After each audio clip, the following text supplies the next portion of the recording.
Welcome to the Lost Rewatch. We are midway through season 5. We have Natasha, Bill, and Karen here. How's it going, guys? Hey. Good. Hi, guys. Good. And I gotta say, I keep saying this for season 5. These are another 2 great episodes. Mm-hmm. At least I thought so. Oh, I agree. Of course they are. Yes. And these two are totally in my wheelhouse. So I'm like so excited. Well, do you want to start? No, you please. You're the host. No. You take it any way you want. I mean, I just thought these were. I've been saying this the whole season. I mean, the whole time on season 5. I forgot how good it was. Yeah, I feel like season 5 was one of the best. Was probably the best season. Yep, I agree. I love season 5. Yep. A lot going on. Yeah. Fast paced. Got to pay attention to timelines and which Right. 30 years, 3 years. So it's very exciting. Namaste wasn't a lot. Not a lot happened, but it was just fun to be in Dharma. It was fun to see the orientation process and be a part of that whole thing in 1977. So that was really fun. Yeah, it was. I think it also made people want to know more about, because I think that's the one issue most people have about Lost is not knowing more about Dharma. Exactly. Yeah. Right. Yep. And I think that's when we first see young Ben. Oh yeah. Like I think he gives Saeed the sandwich. No, we saw young Ben in season 4. Yeah. Didn't When he we? meets Yeah. Richard. Yeah. That's right. Yep. Yeah. It's not in Portland, or not. Is it not in Portland? Yeah, I think that's the one. Yep. Oh, when they first got to the island, yeah. Mm-hmm. Right. Mhm. So we see him before, but he hasn't changed much. Except he's a gentler, kinder Ben. But it's weird though, because I remember the first time when you're first watching it and you're like, oh snap, he's seeing Saeed. I wonder if Saeed's gonna be like, if I can kill little Ben, then we never have to deal with adult Ben. And you're like, oh, but he's so sweet. He's like bringing a sandwich. Yeah. But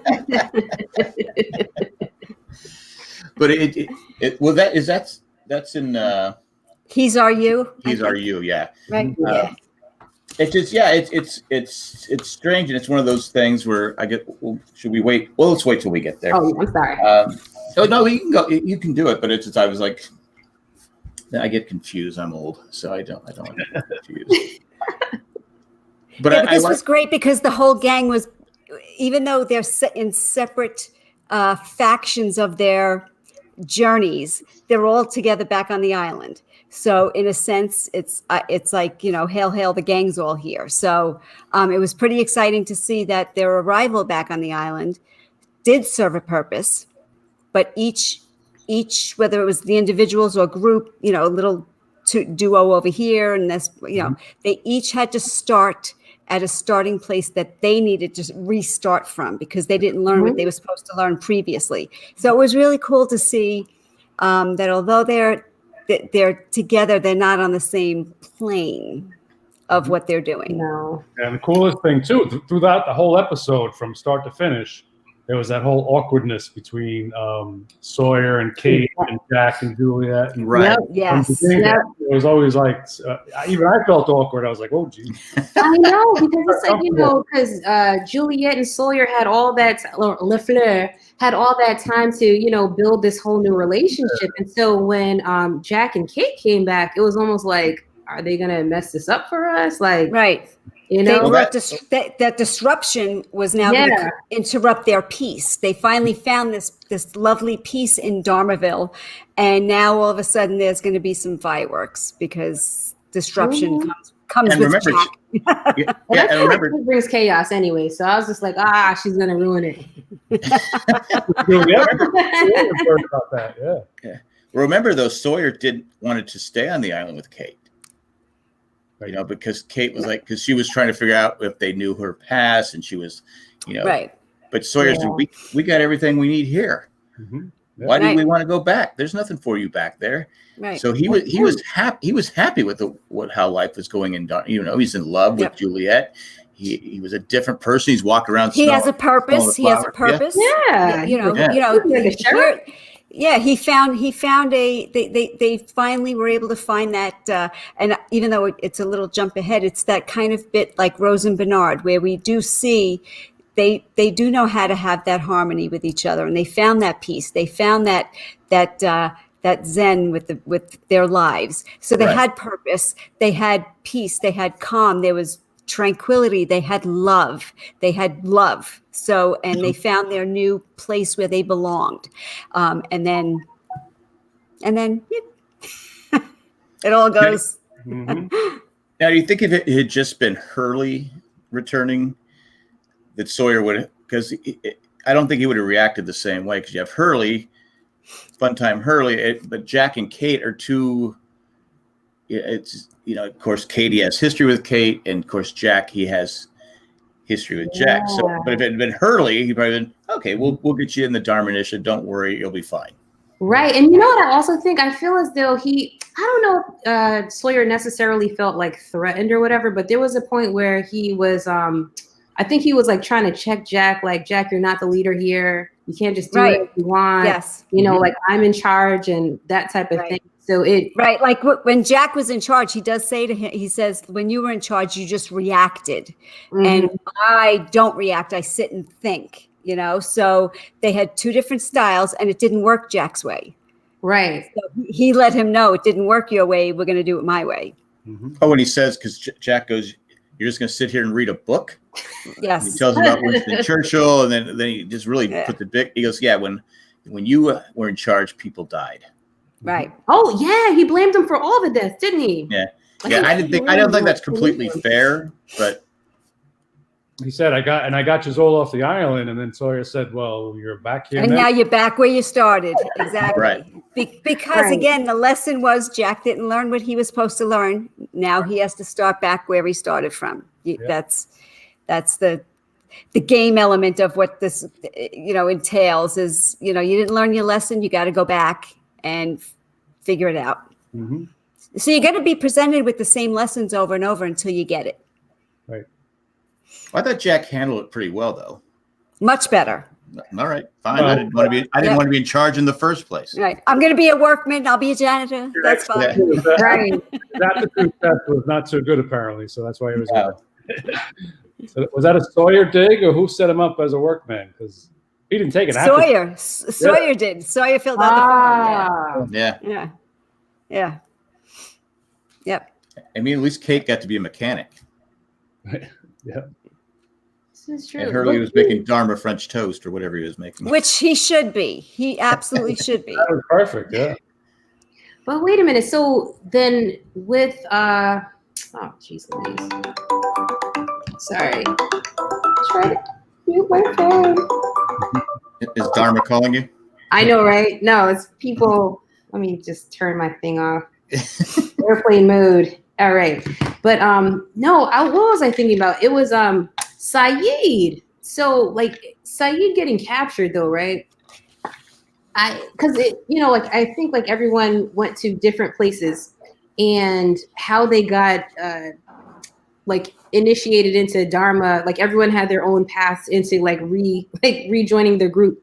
And I remember, because I think that was the first time Saeed saw Jin after Jin was speaking like English. Yes. Right.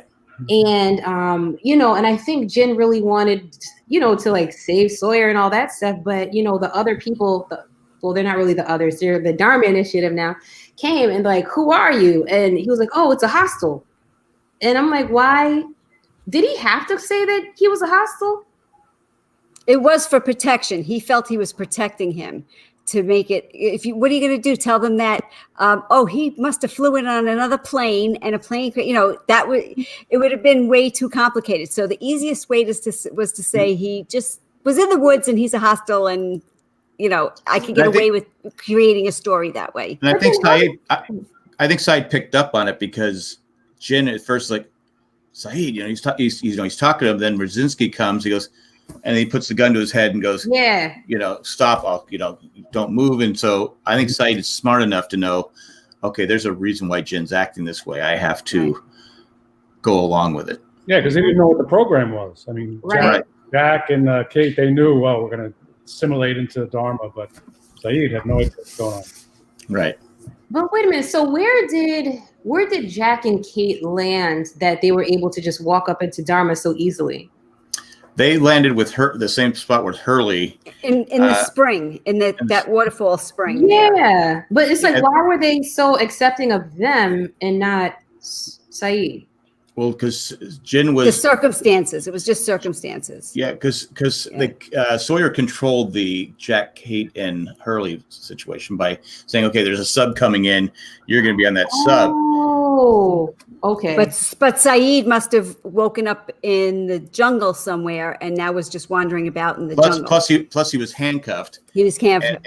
And when Jin found out the son was on the plane, he went to Rosinski's to find out if he knew about a plane, and that's when Saeed set the sensor off, and they said, "Oh, there's someone in sector 325, I think it was," and so they both take off after, and then that's where they find Saeed. So there was no Sawyer controlling the situation.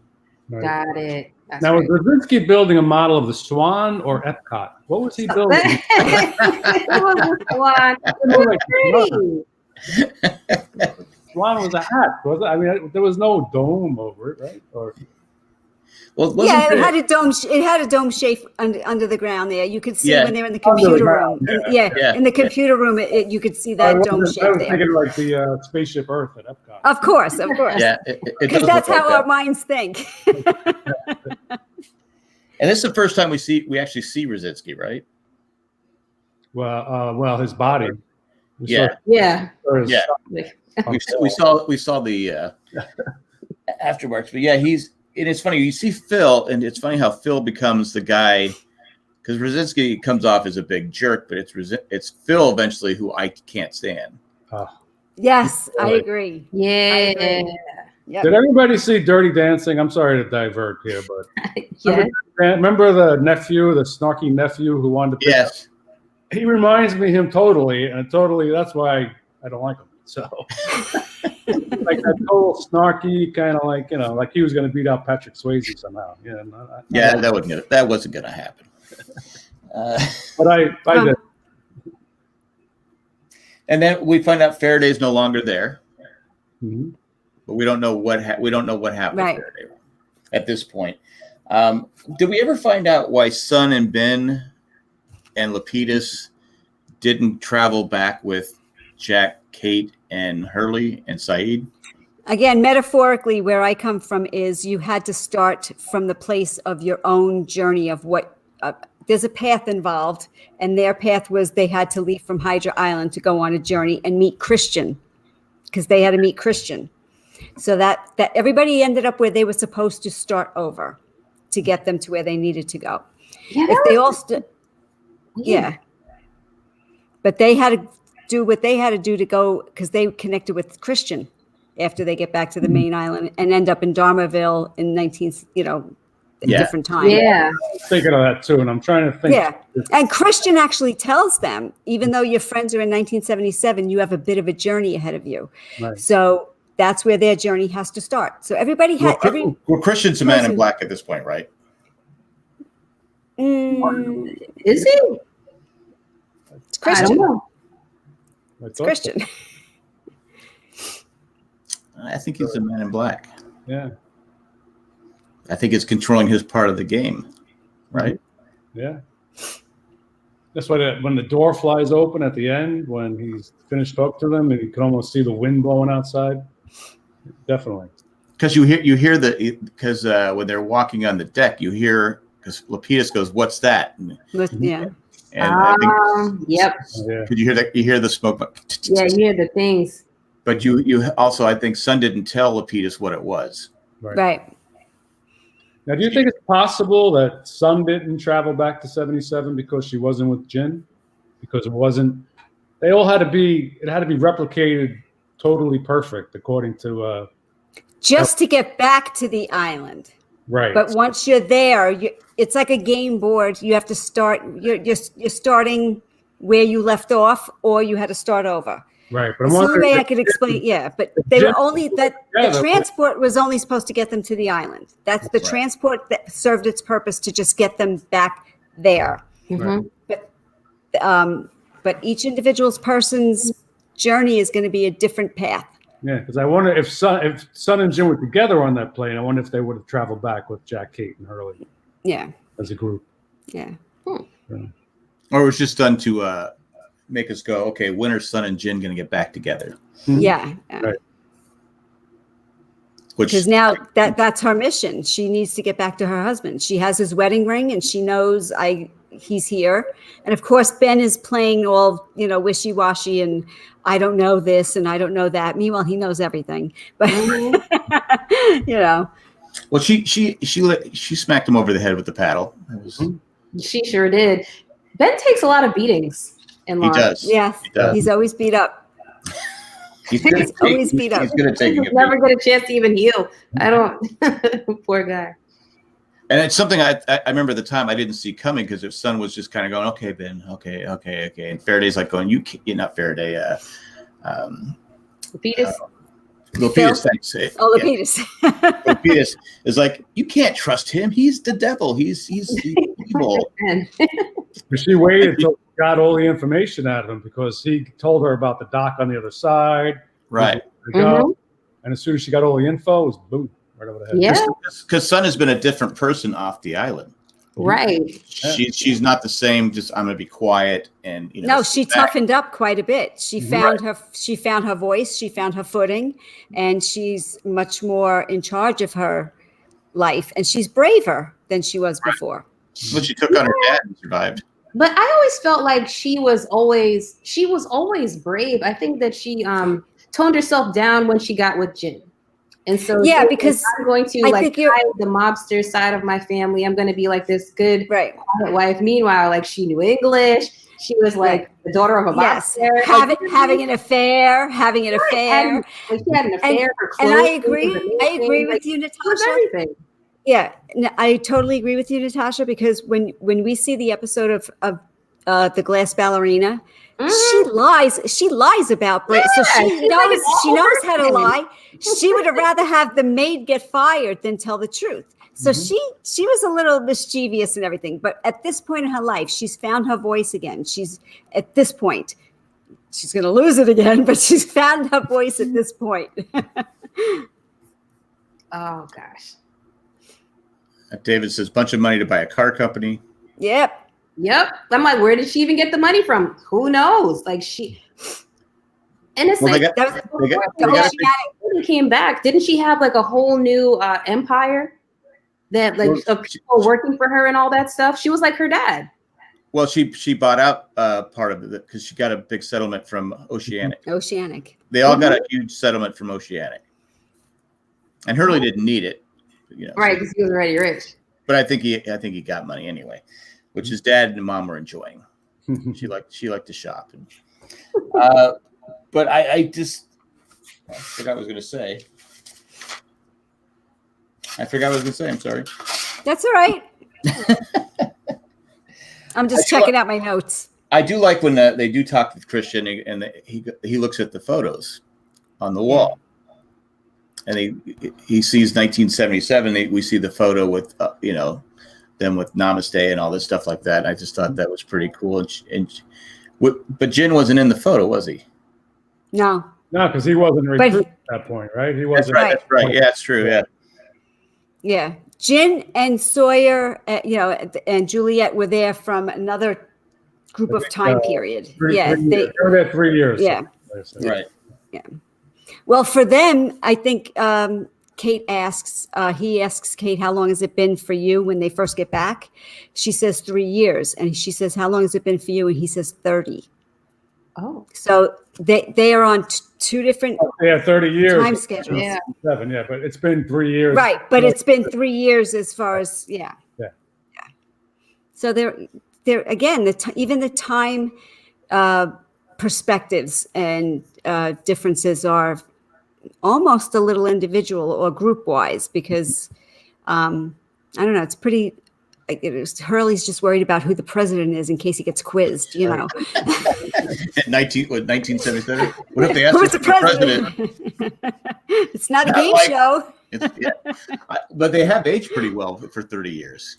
Sawyer and Juliet and even Miles and Jin, they look great for 30 years later. Right?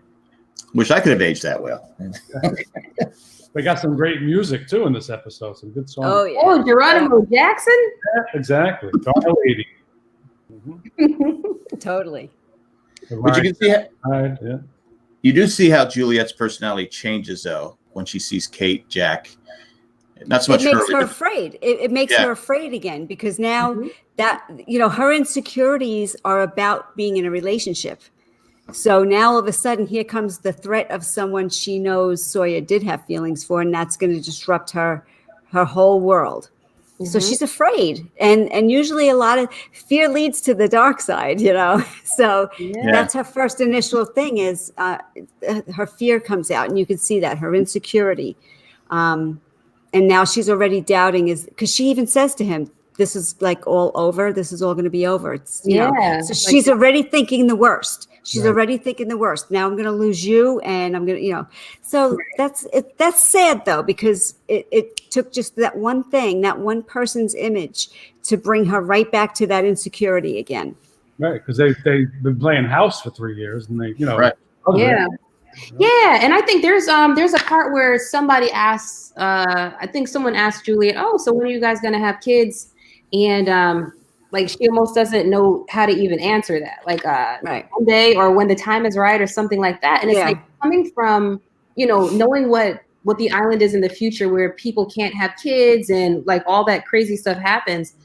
I don't think that she would even want to get pregnant at that point. But I don't know. That whole thing was just so weird to me. But it's like I think the possibility crossed her mind that it could actually happen with her and Sawyer at that point. And then like here comes Kate just Kating it up, Kate. She's pulling a Kate.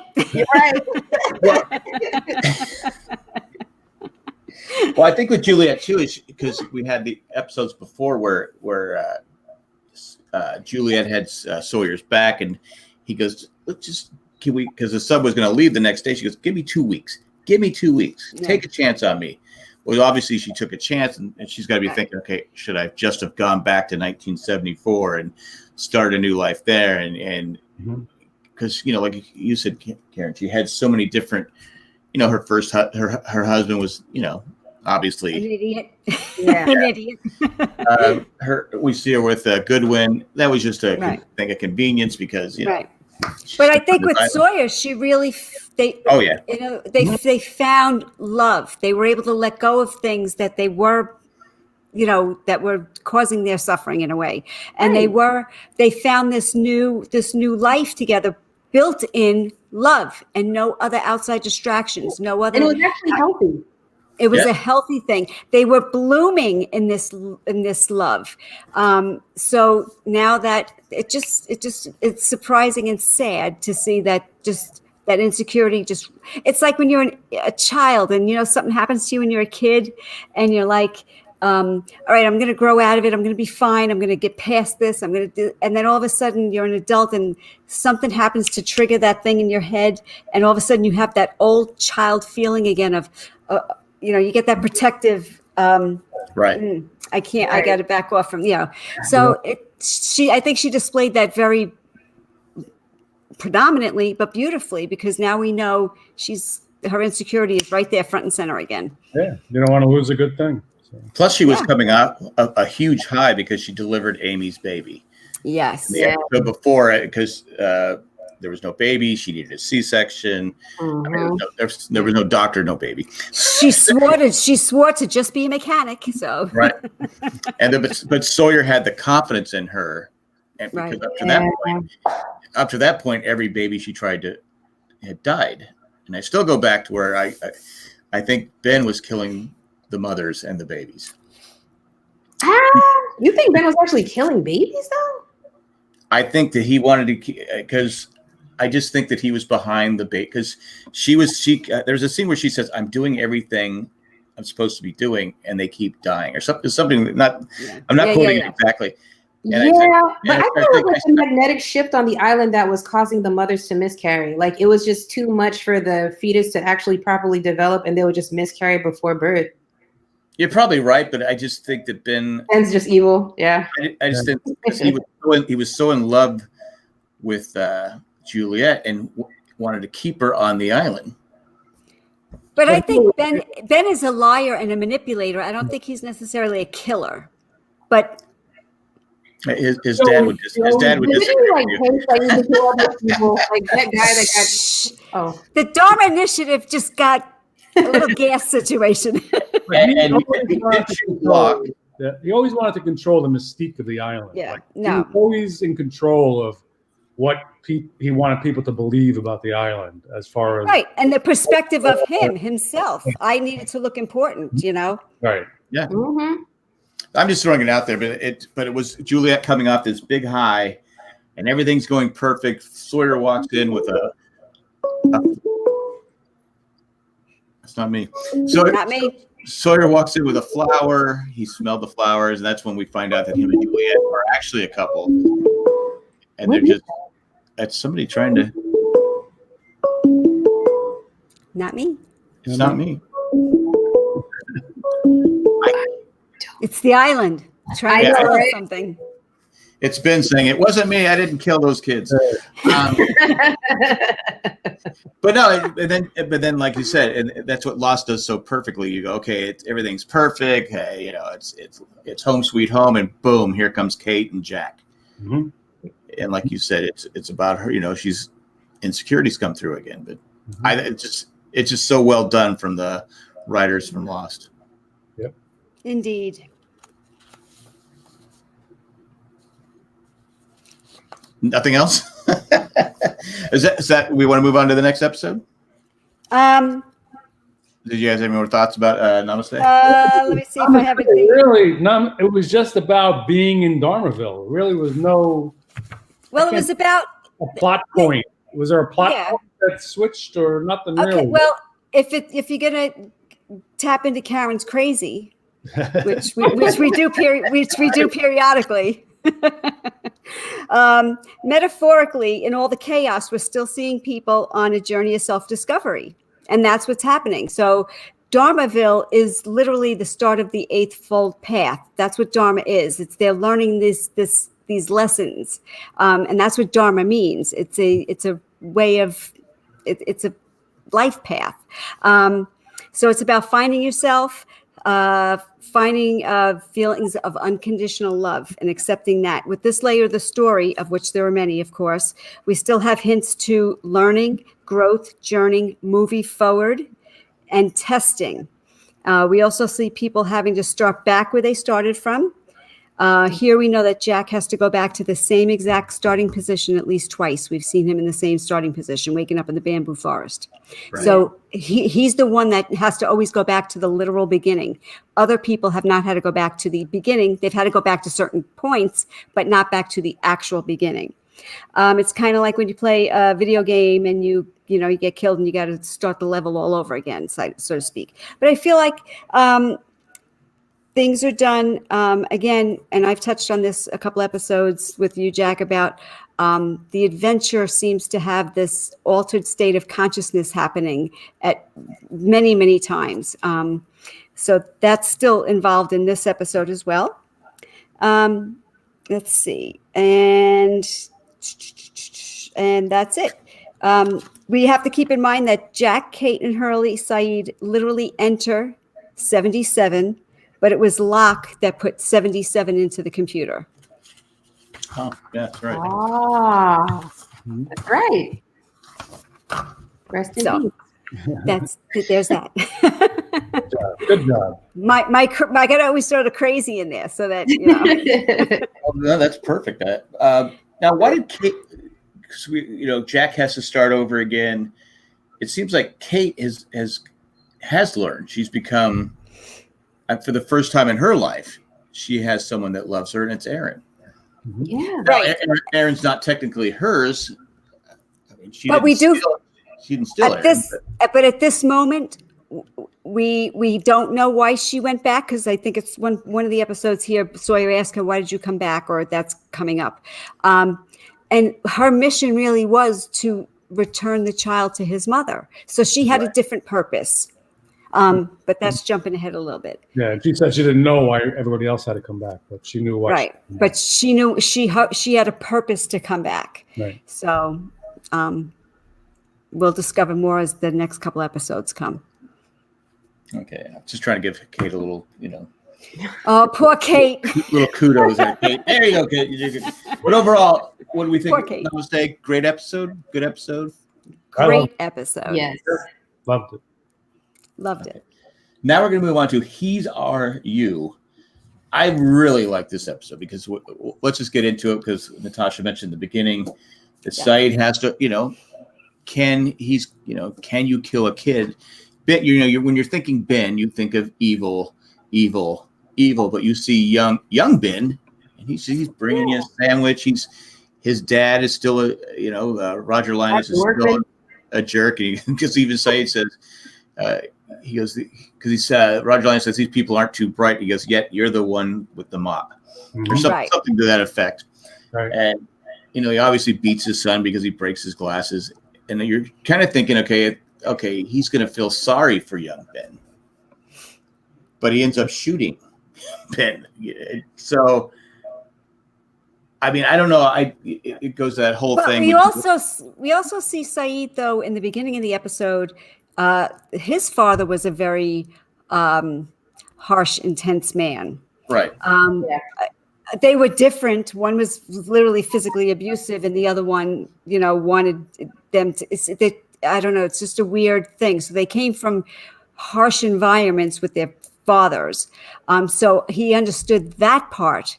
But he knows who Ben grows up to be. And in his mind, he's like, well, this is my purpose. I'm here to get rid of him so that none of the other stuff happens. So the whole theme of the episode from the first frame to the last frame is Saeed saying, I'm a killer. That's it. Right. Yeah. Mm-hmm. So, he killed the chicken, and then he, Ben, when he went to that's Ben, who he is. Yeah. Said, what's next? And he goes, nothing you've done. He goes, but I have nothing else. This is my life. I'm a killer. So, through the whole episode. So, so he could kill. He used to be just a torturer. Now he's a killer too. Right. National assassin. Right. His thing was a torturer to get information from people. Right.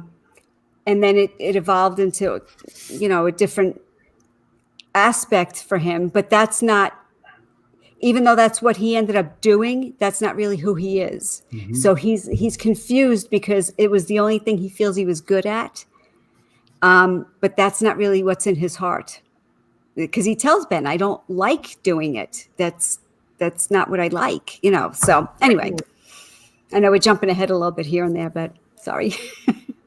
Did you feel because the scene with Saeed and his brother reminded me of the scene with Yemi and Echo, young Echo and Yemi, almost the same thing where Yemi was supposed to kill the guy and Echo steps up, and blows him away and completely changes his life. Right, it's protected. They each protected their brother. Right. Yeah. But even the brother goes, yeah, I didn't kill the chicken, Saeed did. I didn't kill that chicken. Mm-hmm. But it still brings it that whole. But obviously, you can't change. You can't change. Well, Faraday said you can't change time, but then he was working to change time to save Charlotte. Yeah, so Faraday has his own. He has his own rules. Listen, he is the worst physicist in the history of physicists. I have issues with Faraday because he does. He that's the thing is, okay, I can't do this. There's constants. There's variables. You can't. Whatever happened. You can't change it. You can't interfere. But yet, I need to do something to make sure I get a message to. So I mean, we're jumping ahead, but he's still manipulating his own little rules here and there too. But would he have done that if Charlotte hadn't died? Maybe not. No, he's again. People acting out of love is a big deal. Yeah, is a big thing. Yeah, there's always a motivation. So. Right. What do you do for love? Yeah, I know we're way ahead on that, but it just because like Saeed killing Ben, did it change anything? Oh, no. No, it could have happened that way every time. Yeah. Mm-hmm. And even though we know who Ben is, it's still hard to watch him shoot young Ben. I mean, it was a tough scene to watch because anytime you see a show where a kid is being, shot and stuff like that, I can point to The Walking Dead. Look at the flowers if you haven't seen it. Yeah. It's a great scene. But yeah, I felt that way about too when Kimi shoots Alex. I'm like, wow, that was like shocking. You know, they never let the doubt of what what happened, because even then he face planted right into, you knew he was gone. So. Yeah. Mm-hmm. So it's just one of those things where it's like, yeah, well, they went there, they did it, but it was an adult show. We had to deal with it. Life, death, and rebirth. Because he doesn't die. No, that's true. He comes back. I do like how Sawyer is working so hard on Saeed to get him just to say, hey, and he won't do it. Saeed won't. Right. Will not, he's the one thing where Sawyer's trying to control the situation. He can't control it because Saeed won't cooperate. Mm-hmm.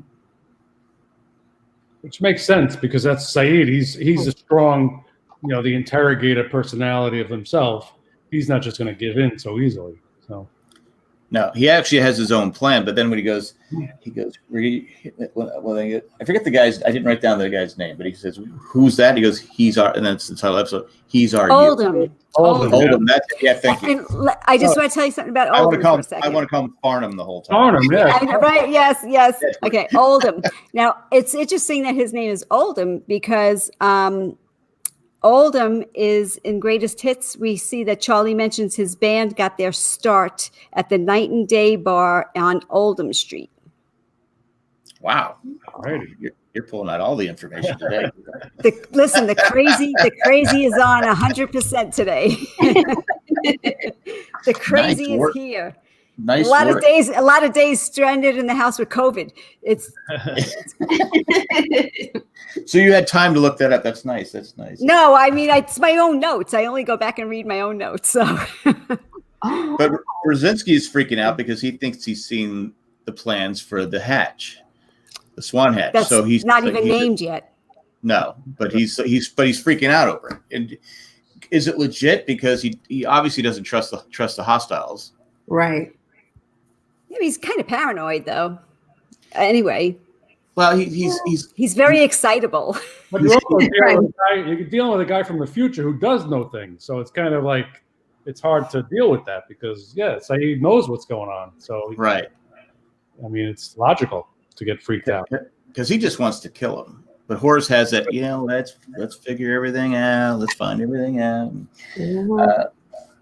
But I do like how there was a scene where I remember seeing at the time thinking it when he goes and leans forward and he's tied to the tree and he kind of looked like the smoke monster.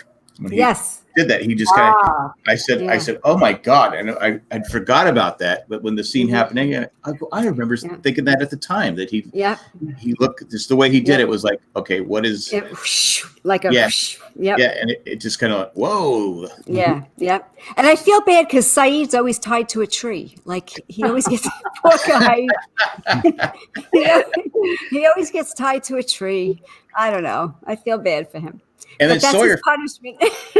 But Sawyer feels helpless though. He can't, he wants to help him, but he goes, he can't. There's nothing he can do. But Brzezinski totally stupidly bails him out because Saeed calls him Sawyer, and I think Horace says, "Who the hell's Sawyer?" Yeah. He goes, "Who cares who Sawyer is?" Yeah. Throws everything over. Yeah, that was great for because that's where we needed an irrational Brzezinski, right? To exactly. But he totally blew the whole thing. So, but Saeed tells him everything. Tells him about your hatch and this and that and this and I'm from the future. Yeah, from the future. Yeah, whatever. Maybe I should have used half. Yeah, that was a great line. Goes, maybe I used a little bit too much. Uh-huh.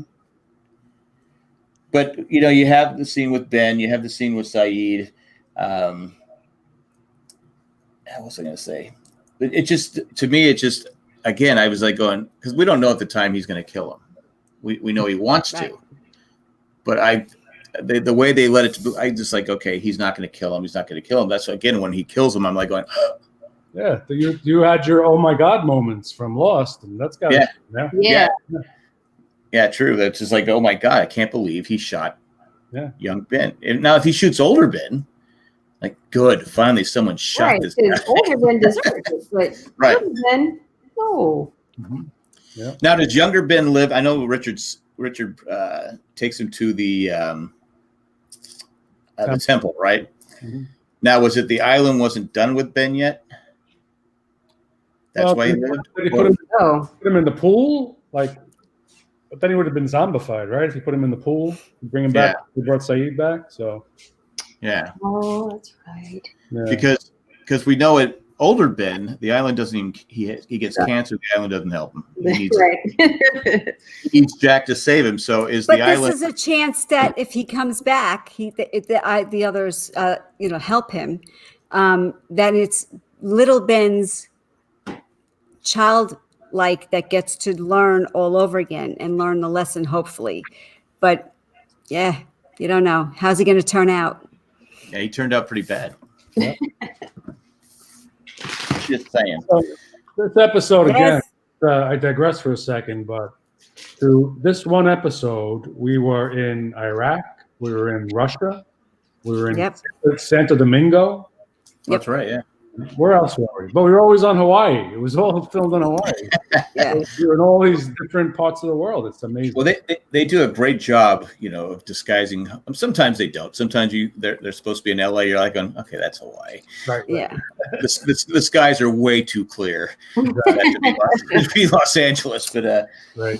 They have cleaned up their pollution problem, but it's still not. There's no way it's Hawaii. Yeah. But yeah, they do a great job. When they would do Africa and stuff like that, they've always done a good job. And it's, again, that's not easy to do when you're talking about Hawaii. And like I said, this episode alone had so many continents, where they portrayed. Yeah. And then when Saeed kills the final guy, and he goes, "Well, what's next?" And Ben goes, "You're done. Move on. Go build houses. Go do whatever you Go want. live your life. Yeah. Right. And then he almost looks like he doesn't know what to do with himself. He's like, oh my God, no more people to kill. Yeah. Even though I don't like killing people. Yeah, he doesn't know what to do with himself because that's all he's known, at least for those few years. So how do you find your new calling, so to speak? Right. You have to go discover it. So he figures, let me go build some houses for some needy people. Your friends are safe. But it's very noble that he does that, though. Mm-hmm. It's a good thing to do. Now, the people on Ben's list that Saeed was killing, do we know for a fact they were really going to harm the Oceanic Six, or was that just Ben's enemies that Ben had to eliminate? Could be just Ben's, because he's a liar. Yeah. What would they be doing for Widmore? Like, they're Widmore's people. Doing what? What were they doing for Widmore? That's what I never got. Were they really? But that's what I'm saying. Were they really for Widmore? Did Saeed? Yeah. Is the reason he wanted to go back and kill Ben is because he maybe found out that he was being used or something like that. Way that we never find out. It just seems, like I said, we're just going, like you said, Karen. Ben's a liar. Ben's a manipulator. He's a liar. Mm-hmm. We don't know. We don't know if those people were actually going to harm Cade, or it was more Ben was going to harm him than anybody else. Mm-hmm. Yeah. He just needed Saeed to do his dirty work. Right. Yeah. Because that was a big shocker too, an oh my God moment when we find out Saeed was working when he kills the guy on the golf course. Yeah. And the girl that is it Gretchen? The one in Germany. Yeah. The one in Germany. I'm probably getting the name wrong, but anyway, so we find out, he's she's trying to kill him, and she's trying to kill, But then we find out that Ben is the guy that he's working for. And we're like, all right, why is Saeed working for Ben? Right. Yeah, that was shocking too. That was another. Yeah. And they played with his voice. I think we talked about this before, where Ben's voice was not Ben. Like, he was talking, but you didn't know it was Ben. And then it kind of came to light at the end that it was Ben. They did that a lot in season 4 and 5 because there was a lot of reveals. They did it, I think, in this episode. Was it this episode? Maybe not. Right. But anyway, it's just, and this is one where Sawyer actually talks to Kate, right? Mm-hmm. Yeah. He goes to Kate, and that's when the Dharma van is caught on fire and slams. Flaming Dharma van. Yeah. And Sawyer says, Nothing wrong. Nothing happens for 3 years. You guys are back one day, and we got a burning van into a building. And he's right. He's right. All of a sudden, they're back, and all hell is breaking loose. Yep. Yeah. But we learn a little bit about Ilana in this episode. Yes. And how she connects with Saeed, which again, she had a motive to meet him specifically. Oh, that's right. Because she was like a family member of one of the people he killed. Well, she's hired by. She's hired. Okay. Yeah, Well, which is interesting because she's hired, but yet again, jumping ahead, we know that Jacob goes to see her for something else, at another point in time. So there's a Jacob connection there somewhere too, but that's a little bit ahead. Well, but she works for Jacob, right? Right. Because we find out. Yeah. I thought this was all Jacob's doing because he had to go back to the island with the whole crew.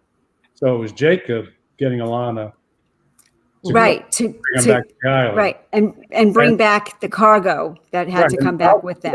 Right. Got just a cover. It's an excuse for her to bring him back. But it was Jacob. But she goes and she's just brawling, literally physically brawling with Saeed. I'm like, what is going on, girl? Take the nice boots off first. She's winning, but the boots are really nice. Don't harm the boots. Well, not only is she brawling, she's winning. How many times does Saeed lose a fight? Exactly. He got torn up in this one. I think he was completely shocked, but it was not Saeed like, because he was completely caught off guard that she was going to do him harm. Right. A bounty hunter. Yes. And she turns out to be a tough, she's BA on the island. Oh yeah. Until she blows up, allegedly. It's so interesting because it's like I actually did like her as a character, and it's one of those things in Lost where we always feel weird when they bring in new characters that are not, you know what I mean? Like, I'm cool with the folks from Dharma because we're going back in the 70s, but she is someone from modern times that now all of a sudden is interacting with our Losties. And I mean, I know how we were with some Nikki other and Paulo. But you know what I mean? It's like, how is it that we take to certain people and be like ill with the others? Mm-hmm. It's just about how we're connecting to them, in what they're, whether it's someone is brave or someone's showing a vulnerability or something, or someone. That's what I love about Lost, and how we all each connect to different characters. And I think Ilana we were actually intrigued by her, first of all. Like, who is this woman who, is like kind of comfortable on Hydra Island when they get there? Right. Yeah. She's kind of comfortable there, and then all of a sudden, she's inquiring about, manifests and questions John Locke, and then there's cargo. So we're very intrigued by her, but she's actually a tough cookie. Mm-hmm. Yeah. Well, I think the what they did with the mistake they made with Nikki and Paulo is, obviously we knew they weren't there the whole time, and they tried to force that. I think they tried to force that issue instead of making it kind of ease into it. It took away airtime from the Losties we'd grown to love, whereas these like Ilana, Miles, and Juliet, and all the other characters that came afterwards, except for Charlotte. People didn't like Charlotte, but really, she was a horrible person. A lot of people didn't like Charlotte. Oh, I didn't know that. Yeah. What was to like about her, Karen? I know. She was very. Again, here's a person who was on a mission right from the get-go when we meet her, and I think she was in the dark about a lot of stuff, although she just knew she had to go. If you remember when we first meet her and we start to get a little bit of her story from her, she already admits, I had to come back here because this is where I was, I was as a child, and my mother said I could never find that place again, but I came back. So again, I guess I was intrigued by, here's a person who already knew why she had to go back. It's right there. She said it. So although she had these shortcomings and all this other stuff, I mean, as far as why I knew she was there, I was pretty intrigued by that. Mm-hmm. I mean, I didn't mind her being there because for me, she felt like a villain. Like she felt like a lightweight Kimi. I don't know. She was a different type of villain, but you know what I mean? I knew that she was there for a purpose, so I was okay with her. But just like as a human being, she was just awful. She had the best entrance of any character. She was like Indiana Jones, with finding the polar bear collar and stuff out in the and maybe we didn't like her or that group because when you think about it, when you mentioned the word villain, that whole group comes from the freighter, and those people on the freighter we were supposed to be angry about and feared, and what do they want, and we had to be suspicious of them right from the get-go. So even though we see Charlotte hanging from a tree when we meet her, she's really one of the freighter people. Right. But we love Penis and Miles. Like, I love those guys. Yeah. Well, that's funny too, because in Namaste, when they're walking around the boat and Frank Lapidus says, you know, there was a whole shipload of people come to this island to kill him. And Ben goes, how'd that work out for them? Exactly. Oh, shit got blown up. Yep. But yeah, like I said, with Charlotte, I didn't have I was like you, Natasha. I didn't really have a big problem with her, but a lot of people just I remember not liking her, and they were like, okay, what's the point? It wasn't until she died that we find out that she had talked to Faraday when she was a child, that we kind of go, okay, what is that all about? Mm-hmm.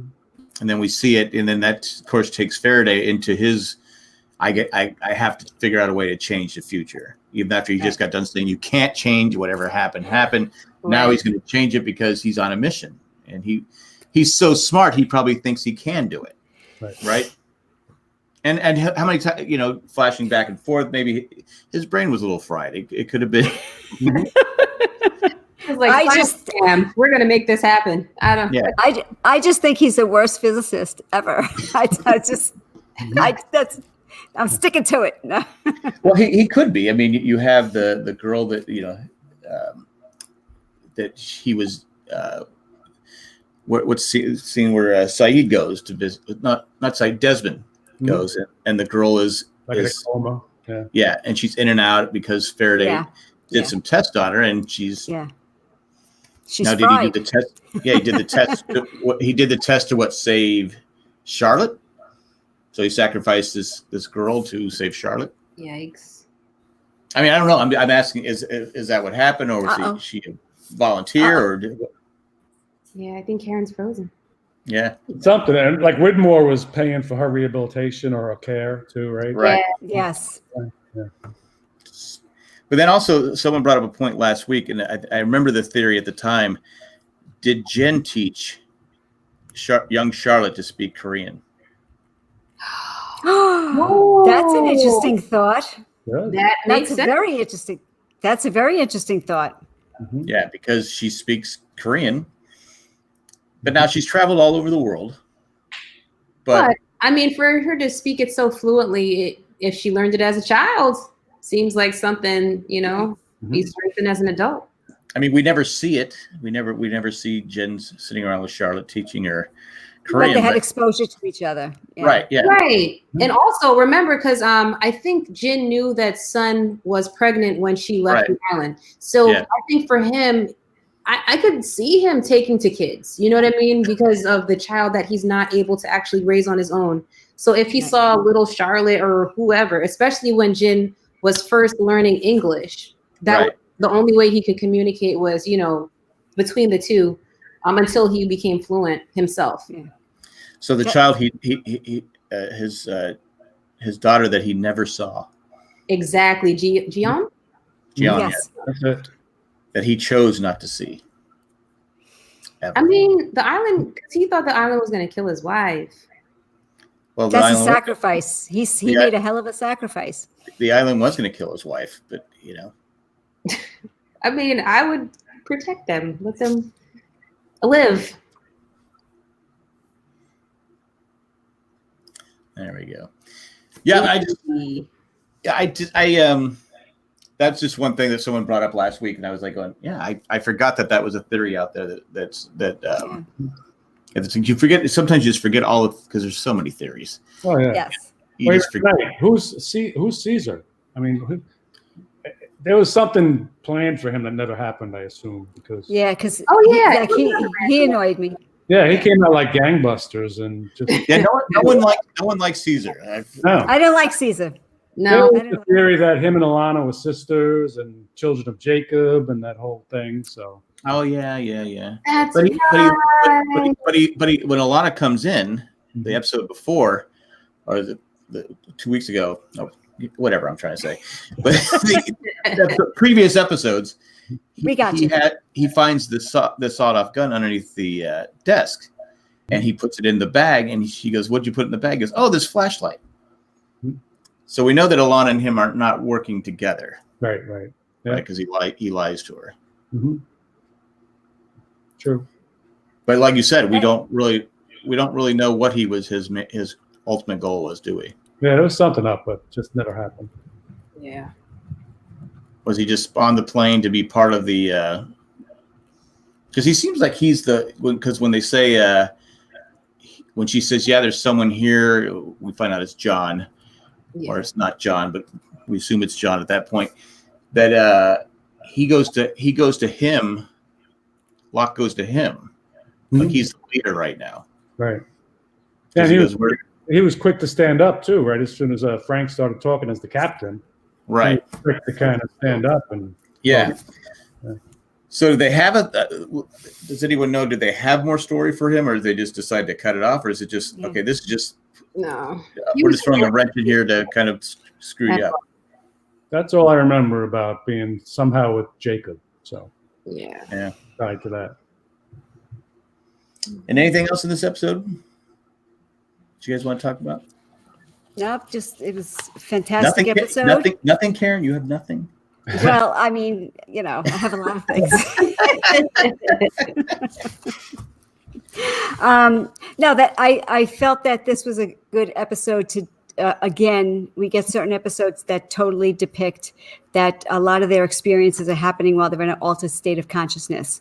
And, here again, we get the, whether it be through drugs or what have you. So seeing Saeed literally get drugged is wonderful to see, that kind of thing. So, like when certain things just pop up,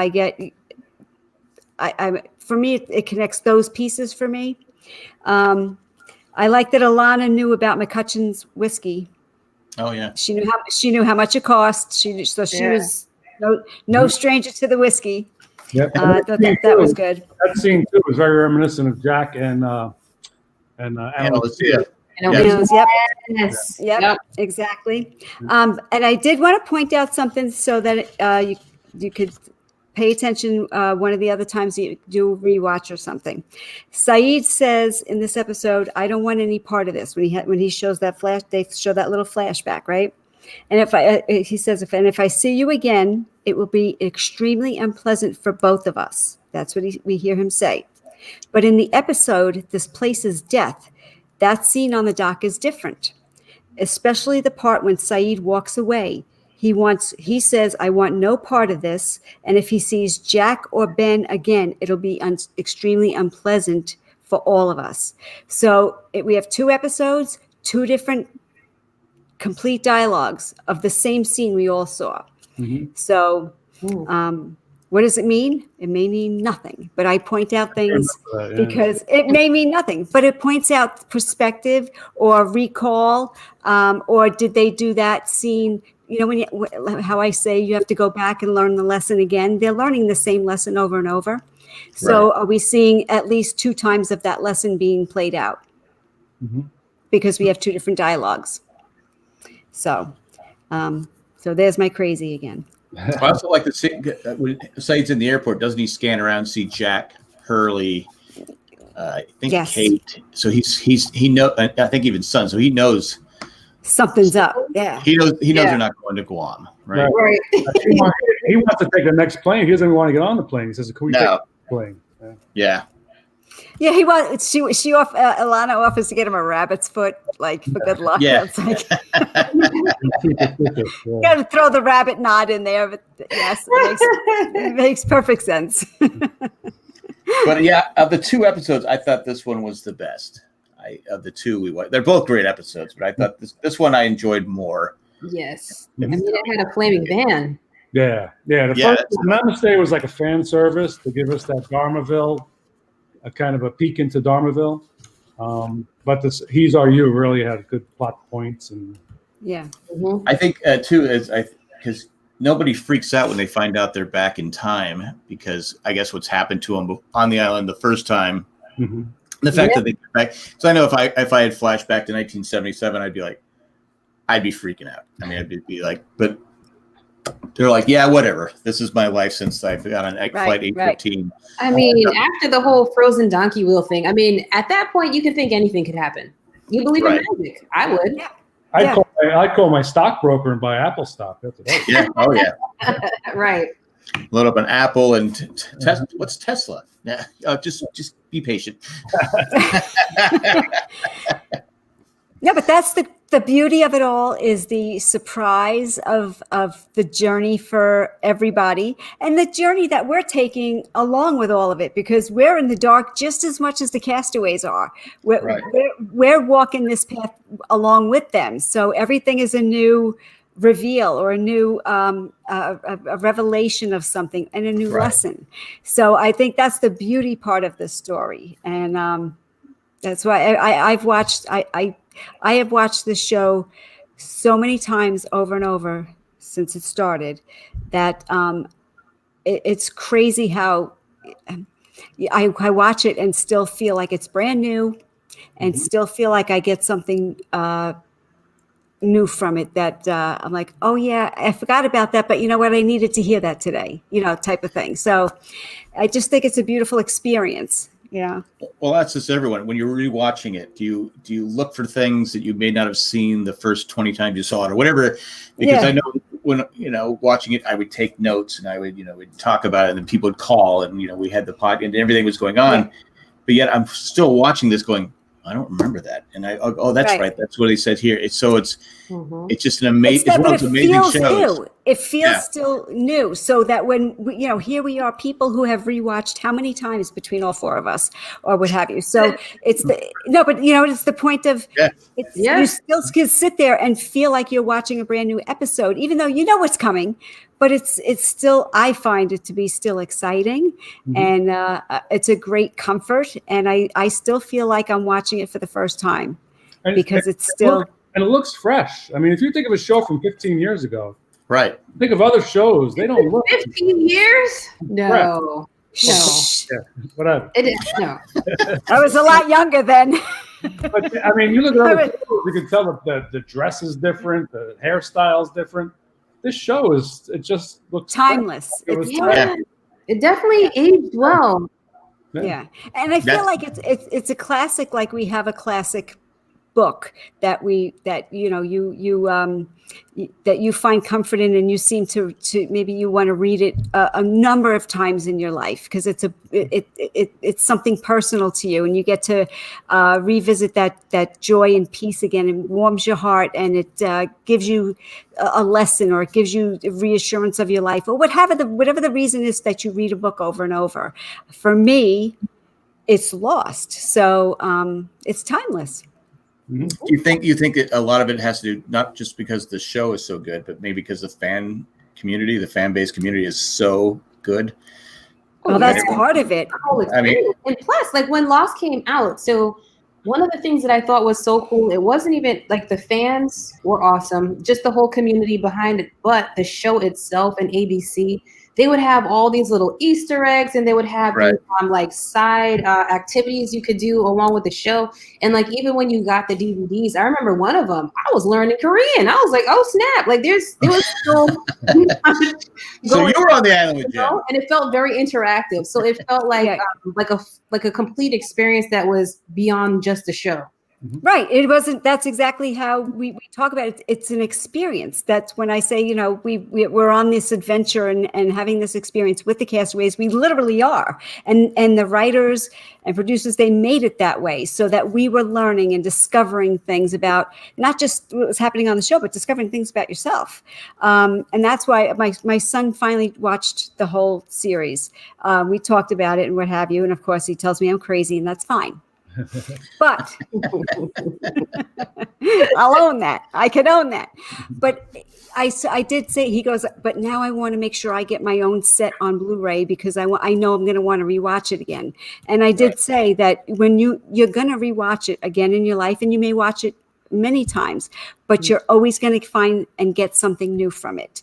And I think it's like at different points in your life, because anybody who watched it 15 years ago and let's say hasn't watched it in the whole 15 years and maybe watches it now, you're going to get something different of it, a different perspective, because your life is different now. Your life, your perspective, your growth of where you are in your chapter of your life. So I think that's the fun part of it. That's why I don't think it'll ever really be an old, tired thing. There's always something to get from it. And I love meeting new Losties, and I've made such great friends over the years with all you guys I know for 1,000 years, and then meeting new people. So that community is a lot. Listen, a Lost is alive and well. It's not going anywhere. Yeah. So it really is. I mean, we didn't have Comic-Con this year, but still. But we survived. Yep. So, and I'll still be crazy in another 15 years. So